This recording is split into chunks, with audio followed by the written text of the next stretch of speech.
Isipin mo 'to, rereklamo ka sa trabaho na meron ka, habang yung trabaho mo ay pinapangarap ng iba. Minsan naiinis ka sa anak mo sobrang kulit, pero yung iba nangangarap ng magkaroon ng anak. Hindi mo gusto yung bahay na meron ka, pero marami nasa kalsada, wala mo lang matuluyan.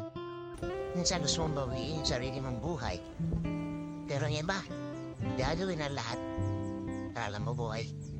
Minsan kaya hindi ka masaya kasi hinahanap mo yung mga bagay na wala sa'yo. Alam mo, subukan mo tumingin sa paligid mo at makikita mo na napakadaming bagay na meron sa'yo na tinapangarap ng iba. Huwag mo kasi hanapin yung mga bagay na wala sa'yo. Sa halip, pasalamat ka sa mga bagay meron ka. Baguhin mo na yung kaisipan mo. Dahil hanggat hindi mo binabago yung kaisipan mo, hindi ka magiging masaya.